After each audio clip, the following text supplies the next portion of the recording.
Dangerous Supersport United could be here tonight, but Polokwane City were equally as dangerous. Yeah, no, they were so dangerous from the crosses, from the set pieces, long balls, second balls. We struggled with the first balls, winning the first balls, first 15 minutes, with the overloads of Nukovic, Kule, and Zvuga Manja on our right side. But the moment we controlled that, we were able to control the match in the first half. So second half, we just wanted to absorb the pressure and just defend what we are having. And fortunate enough, we got a goal. And I think in that process, it put us in a tight spot, because now teams are going to look at us and they will want to beat us. But as we can say, Supersport is not a walkover. They gave their all. They should have scored. They hit the upright, I think, 2 times. And Nukovic gave us problems towards the end of the match aerially.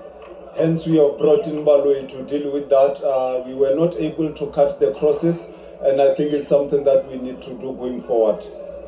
And you mentioned bringing in Baloi to come and sort out the problem of Nurkovic, but you also, of course, a forced change for Matuludi, brought on Marema for Tato.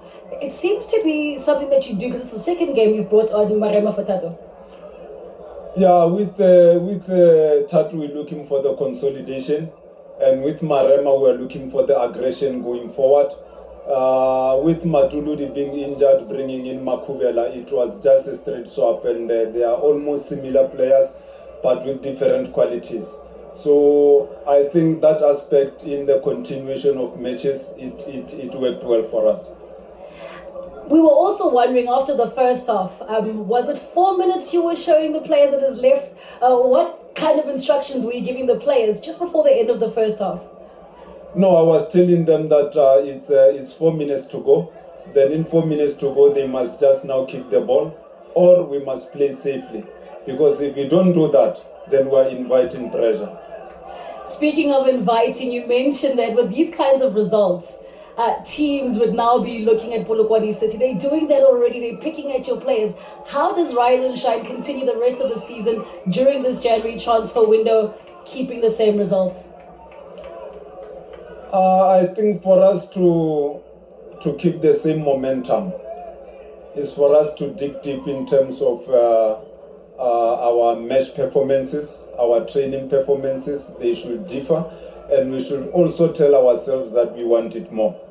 If we don't want it more, we cannot win matches. We must have the courage to win matches. We must tell ourselves that we are not in the PSL to add numbers. We are one of the teams that is competing in the PSL, so we compete with whoever is in front of us. Adding numbers to African competitions, perhaps? For now, it's not yet in our minds.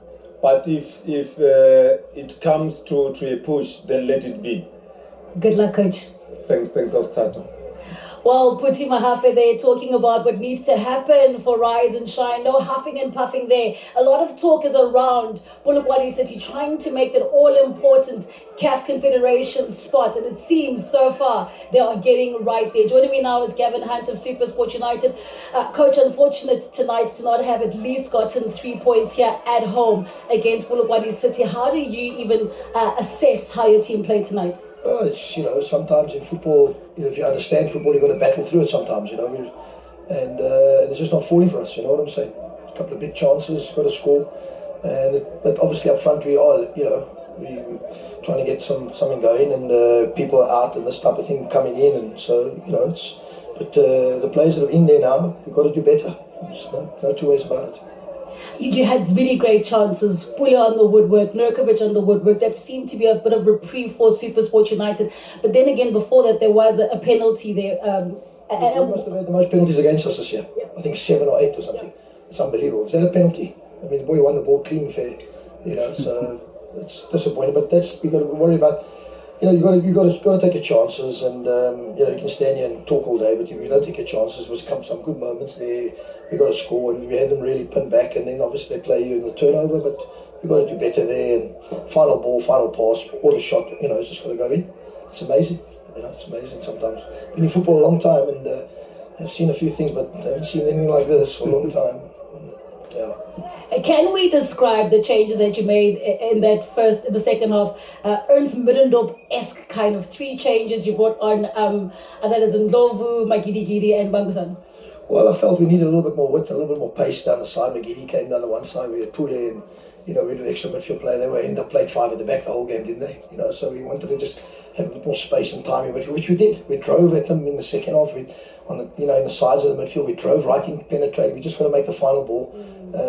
Somebody's just got to pull them ourselves off a marker, and then make the pass. So I thought it was everything was right tactically.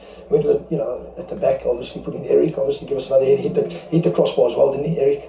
So so the second half we really tried to get a bit more width, try and get behind them. But they're a good side. They sit in there. They sit in there and they play on the turnover and they're quick and they got the best player in South Africa. Who was here.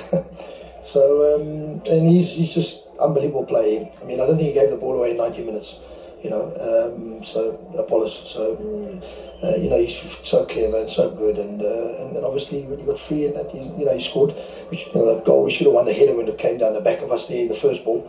And then we went, in the second ball when it came in the box there with the goal, we should have done better. But, hey, keep soldiering, keep fighting, and great belief in the team. And, but it's draining because you're not scoring, and it is a problem. I don't think it's a lack of trying, a lack of chances created. So yeah, it's football. The fight continues, Coach. Yeah, thank you. Well, Gavin Hunt, of course, speaking about